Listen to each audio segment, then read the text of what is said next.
ఎందుకు నీ సమయం అంతా సెల్ ఫోన్లో ఉండే జోక్స్, వ్యర్థమైన వీడియోస్ చూస్తూ గడుపుతూ ఉన్నావు? చూస్తే ఏమైతుంది? ఈరోజు సండే స్కూల్లో అక్క ఏం చెప్పిందో వినలేదా? పిల్లలు, నేను ఇప్పుడు మీకు క్వశ్చన్ ఇస్తున్నాను. ఎంతమంది ఇళ్లలో సెల్ ఫోన్స్ ఉన్నాయి? ఒకసారి చేతులు ఎత్తండి. ఆల్మోస్ట్ అందరిలో ఉన్నట్లే కదా, ఎందుకంటే ప్రస్తుతం అవి మనకు అవసరం కాబట్టి వాటిని మనం కలిగి ఉంటున్నాం. అయితే సెల్ ఫోను హెల్ప్ ఫోన్ కాకూడదు.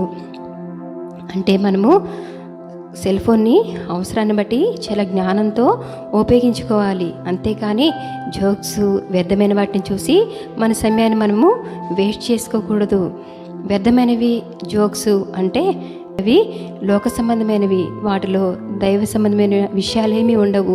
దేవుని గూర్చిన చింతే మనకు వాటిని చూసినప్పుడు కలగదు.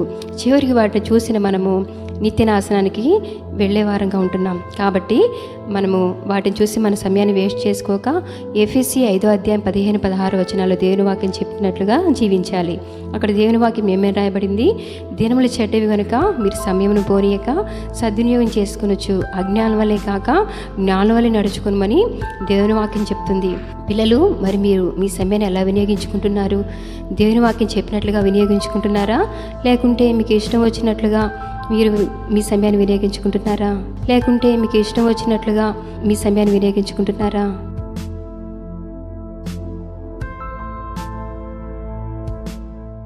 మరి నీ ఇష్టం, ఆలోచన చేసుకో.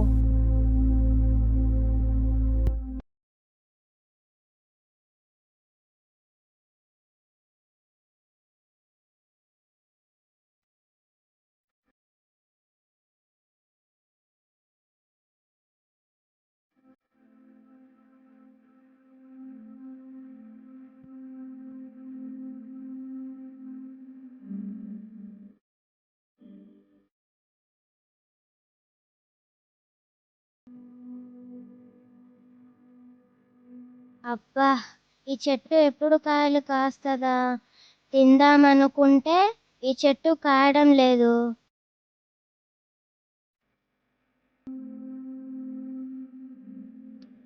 ఏం చెల్లి, ఊరికే చెట్టుని గమనిస్తూ ఉన్నావు? మన జామ చెట్టు కాయలు ఏమన్నా కాసిందేమోనని. చెల్లి, కాస్త సెల్ ఫోన్ పక్కన పెట్టి శ్రద్ధతో చెట్టుకు నీరు పెట్టి ఎరువు వేస్తే ఎన్నైనా కాయలు కాస్తుంది.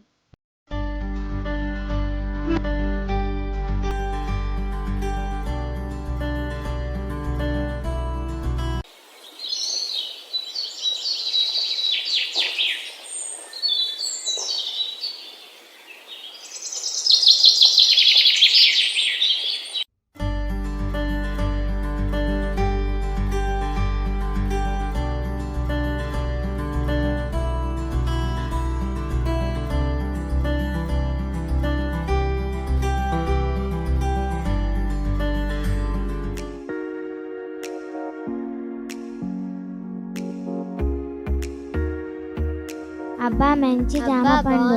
2 డేస్ నుంచి చూస్తున్నా. పాపం, వీళ్ళు చూసుకున్నట్లు లేరు. ఏంటి ఈ జామ పండు ఎక్కడిది? మా చెట్టు నుండి కోసారా? ఎవరిని అడిగి కోసారు? మేము 2 డేస్ నుంచి చూస్తున్నాం, మీరు పట్టించుకోలేదు కాబట్టి మేము కోసుకున్నాం. అక్క, అక్క, ఒకసారి ట్రా. వస్తున్నా చెల్లి. ఏం జరిగింది? చూడక్క, మన చెట్టు ఎంత పెద్ద కాయ కాసిందో. వీళ్ళేమో కోసుకున్నారు. ఫస్ట్ కాయ ఒకటే కదా వాళ్ళు కోసుకుంది. ఫస్ట్ కాయ నువ్వు తినాలనుకున్నావు, కానీ నువ్వు శ్రద్ధ చూపలేదు. అయ్యో, మా చెట్టు ఫస్ట్ జామకాయ నేనే తినాలనుకున్నా.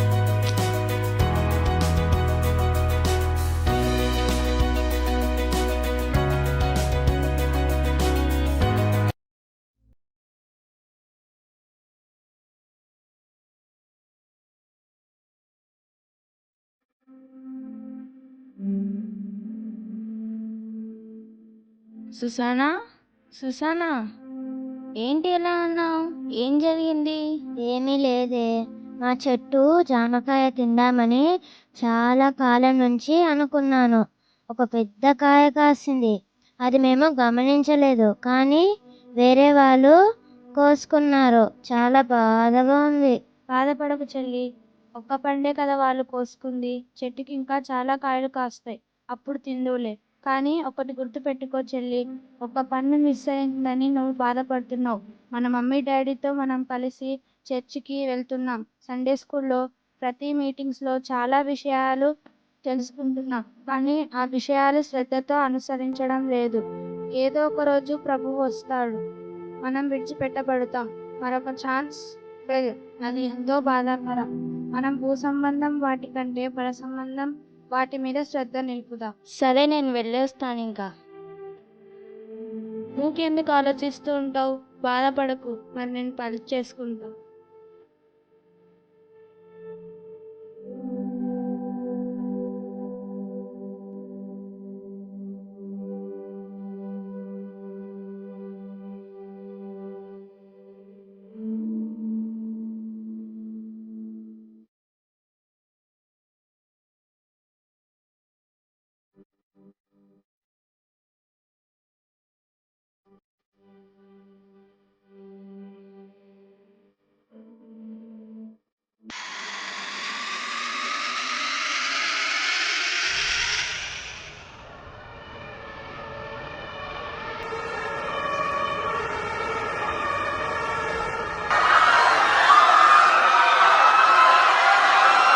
అమ్మో, నా సంగతి ఏమిటి? ప్రభు వచ్చాడు, అందరూ ఎత్తబడ్డారు, నేను ఎత్తబడలేదు. అయ్యో, నేను విడిచిపెట్టబడ్డానా? నాకు నరకం తప్పదా? అయ్యో, నాకు నరకం తప్పదా? అయ్యో, నాకు నరకం తప్పదా? అయ్యో, నాకు నరకం తప్పదా? చెల్లి, చెల్లి, ఏమైంది? అక్క, నీవున్నావా? అమ్మయ్యా, ఇది కలనా? ఏమీ లేదక్క, దేవుడు అక్కడ వచ్చింది, అందరు ఎత్తబడ్డారు, నేను విడవబడ్డాను. చాలా భయమేసింది నాకు. అవునా చెల్లి, మనకు అవసరమైనదేదో దాని కొరకు చింతించాలి చెల్లి, కానీ అనవసరమైన చిన్న చిన్న విషయాలకు కాదు చెల్లి. ఒకవేళ దేవుని రాకడే నిజమైతే నీ సంగతి ఏంటి? ఇదే నిజమైతే నీ సంగతి ఏంటి? ఇప్పటికైనా సిద్ధపడు, ఇప్పటికైనా సిద్ధపడు, ఇప్పటికైనా సిద్ధపడు. ఇదే నిజమైతే నీ సంగతి ఏంటి? ఇప్పటికైనా సిద్ధపడు.